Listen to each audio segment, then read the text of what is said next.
Hey everybody, hope you're doing well. It's Chicago time again, and we're going to do a song that features my personal favorite Peter Cetera vocal part. I know a lot of people will be like, oh yeah, but he sang 25 or 624. Yes, he did. You're absolutely right. Oh, he sang all those ballads in the 80s. Yes, he absolutely did. You're absolutely right. This is my personal favorite Peter Cetera lead vocal. And it's a song called Where Do We Go From Here? Every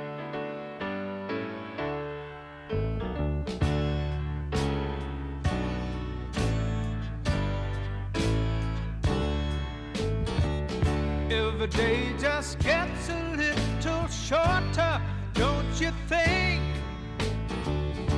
Take a look around you and you'll see just what I mean. People got to come together, not just out of fear. Where do we go? Where do we go? Where do we go from here? Try to find a better place, but soon it's all the same.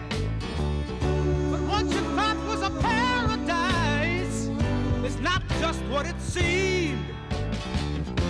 The more I look around, I find the more I have to fear. Ooh, where do we go? Where do we go? Where do we go from here?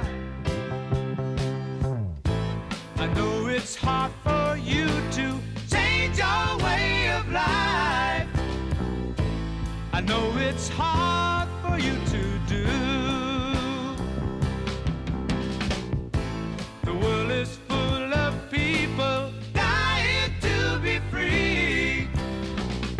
So if you don't, my friend, there's no life for you, nowhere for me.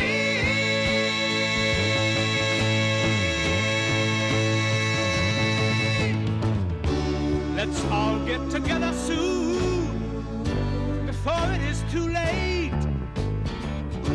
Forget about the past and let your feelings fade away. If you do, I'm sure you'll see the end is not yet near. Ooh, where do we go? Where do we go? Where do we go from here?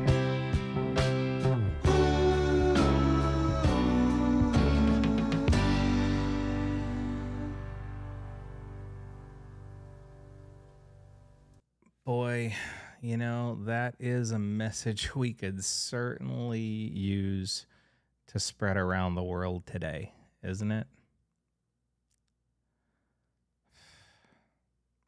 Here's the thing.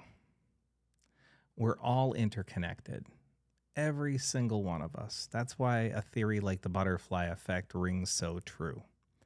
And at the end of the day, no matter what your race, creed, or color is, we're all human beings. The human race is the first race. Before anything else, it is the first race. We all bleed red, okay? And all of the conflict, all of the ridiculous, fear and hate mongering that goes on in the world is ignorant to the fact that we're all, when it comes right down to it, the same. I mean, I hate to tell people this, but skin color, the origin of skin color really does have everything to do with proximity to the equator. and generations of development and evolution, it's just silly in a lot of ways, the stupidity that's going on out there, people hating on other people because they believe different things, as if we all have to be robots and machines with the same mindset and the same thought processes, I am sitting here biting my tongue because I could spin off into another diatribe like I've done in the past, and I really am trying not to do it. But I really do want to. Oh my God.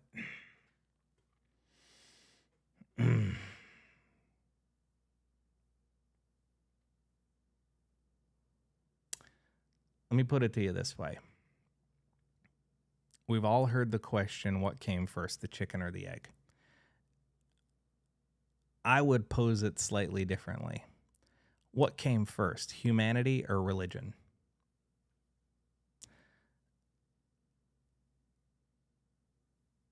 Before religion ever existed, human beings did. Human beings wrote the books that people think were written by God or Allah or whatever higher power these religions ascribe themselves to. So the reality of it is, religion of every faith, no matter what it is a human construct. They were essentially created, you can go all the way back to the beginning of the very first earliest religions in history. They were all basically constructs to essentially create the manufacturing of consent. They manufactured consent. They got people to follow them. They got people to listen to them. They got people to no longer think for themselves, but believe what other people are ascribing to them. And that goes to this very day. And so with all the conflicts in the world and everything that's going on, I don't care whether you're talking about what's going on over in the Middle East, or you're talking about, Ukraine, or you're talking about conflicts within the United States between right wing and left wing, whatever it is. The backing for all of these conflicts comes around to various religious beliefs, when really the people at the top of those power rankings, if you will, are really just greedy for power and property.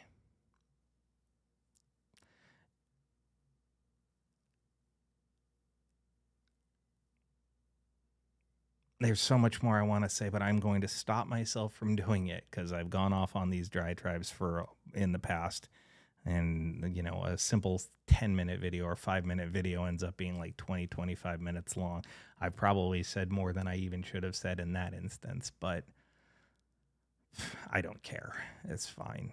Like I said, I'm doing this for my own pleasure and enjoyment. And if y'all agree or disagree, that's fine too.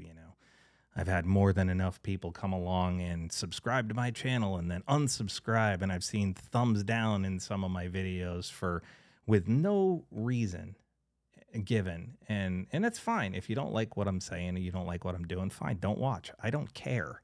Okay. This is not a money-making effort for me. I've said that in the past. I will maintain it. And that's why you never hear me say like, share, and subscribe and all that other BS that so many other channels do. I'm not trying to build a viewer count. I'm just having fun doing this. And in certain instances, I end up going off on these tangents and these diatribes, and it is what it is. I only ask if for some reason you don't like what I'm saying, to tell me why. Just tell me why. If it's something I can correct, hey, great, I will correct it. If it's something that just varies from my own personal thoughts and beliefs, well, fine, we'll agree to disagree and we'll go our separate ways. But those people who put thumbs down in the video comments, or put thumbs down in the like or dislike button, or unsubscribe or whatever it is, it's like, well, okay, great. So you're torpedoing my view count, and you're torpedoing my like count, and you're deleting from my view, my subscriber count. But you're not doing anything constructive in regards to your disagreement. And that's a big problem that I see with a lot of what's going on in the world today, especially in the age of social media and internet access. And people are just vent, and they don't actually do anything to help. I sit here and I watch people in political office or whatever it is, and they spout, oh, this is what's wrong. These are the people you need to hate, or this is what's wrong. This is what you need to hate, or this is damaging and this is destroying, and we really need to do something to fix it. And then people don't offer a solution. Ask one single person, ask one single politician, ask one person in left or right-wing media that you disagree with what their solution would be. Okay, fine. You've told me what's wrong. You've told me what you believe is wrong with the world. In the instance of what I'm talking about people with the thumbs down on my channel or the unsubscribe from my channel, it's fine. Do what you want to do. But, you know, what did I do? What didn't you like? Well, you're not going to tell me that. God forbid you do anything constructive to actually lead towards a better outcome. You know, everything I'm doing is off the cuff. I'm not editing this. You're not seeing a whole bunch of chops and snips and move arounds and stuff like that. I mean, I could, you know, God knows I know how to use iMovie or whatever editing software I want to use. I decided not to. I'm going to be raw about this. It's going to be unedited. It's going to be straightforward. Okay, fine. Give me some constructive criticism. I've taken it from other people, and it's worked out nicely. It's a nice little thing to do. Somebody said, oh, turn the volume up, or, oh man, you need to stop talking during the videos, or, oh man, don't cut off the guitar. So, okay, fine, great. I've kind of settled into a format that I kind of like right now. So this is where it is. You know, there's people out there who sit there and say, well, we need to do this and do that, and this is wrong and that's wrong. Okay, well, what is your solution? What is your solution for, you know, whatever it is? What is your solution for funding of schools? What is your solution with, you know, funding the IRS? What is your solution for, you know, getting money back from the people who are dodging their taxes? What is your solution for the Middle East? What is your solution for Ukraine? What is your solution for oil companies? What is your solution for big pharma? What is your solution for, you know, the income inequality that's going on in this country? What is your solution? You can bitch and complain about it all you want to, but if you're not leading or leaving some kind of constructive criticism, not just the, oh, I hate you, you're wrong, this is wrong, and so if you're not leaving some constructive critique, then all you're doing is yelling at the wind, and it's not doing anybody any good. You know, you're venting your displeasure without saying what you would suggest as a solution. And that doesn't do anybody any good. It just doesn't. It gives people a little bit of a glimpse into dissatisfaction, but it doesn't really create any kind of solution. It's my 2 cents worth, and I just added another 5 minutes to the video after I said I wasn't going to do that. So with that said, feel free to leave a comment. Tell me I'm an idiot. Tell me I'm an asshole. Telling me I'm full of shit. I don't care what you do. Do whatever you want to do. It's fine. But just know that I appreciate you, and I truly do wish you all well. Take care.